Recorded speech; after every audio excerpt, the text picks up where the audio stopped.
Good evening po sa ating lahat. At bago po tayo magsimula, mag-shoutout muna tayo sa mga April 11 birthday celebrants.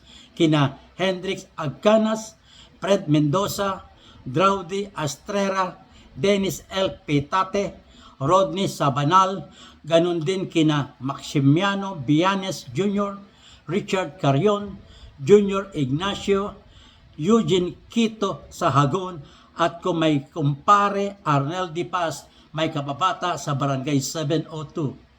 Shout out din po sa April 12 birthday celebrants kina Joselito Perona, Randy Giao, Gisar Claro, Edgar B. Wayan, Manny Aldovino, Com Jastelan, ganon din kina Teddy Castro Montano, Mrs. Joey Mape ng Jupiter, Florida, may kaibigan, Jason Pineda de la Cruz, Manlord Encierto, at Bisha Arana, may Manila High School batchmates.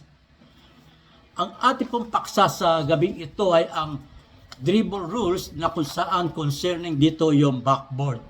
Alam niyo naman po, pag nababasahin natin ang double dribble, lagi na mabanggit yung backboard. Ito po yung sa statement sa OBRI 24-1. It is not a dribble if a player deliberately throws the ball against either the opponent's or the team's own backboard. Hindi raw po dribble kung ang player ay inihagis ang bola deliberately sa backboard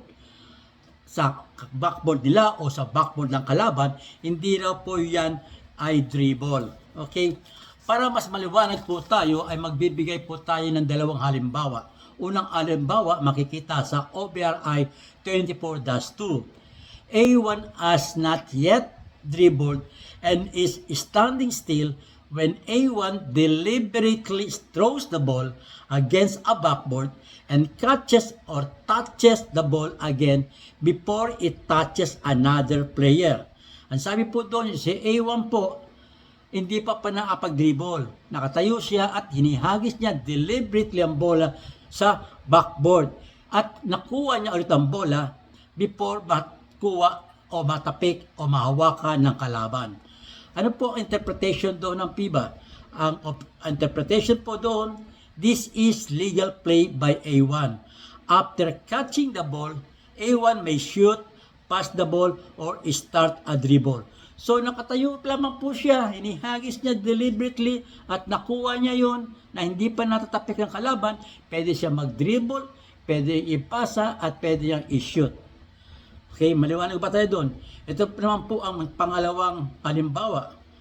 OBRI 24-3. After ending a dribble, either in a continuous motion or standing still, A1 deliberately throws the ball against the backboard. A1 catches or touches the ball again. Ang ibig sabihin to, tapos na po siya mag-dribble. Tapos either continuous motion or standing still, yung A1 deliberately binato niya ang bola sa backboard.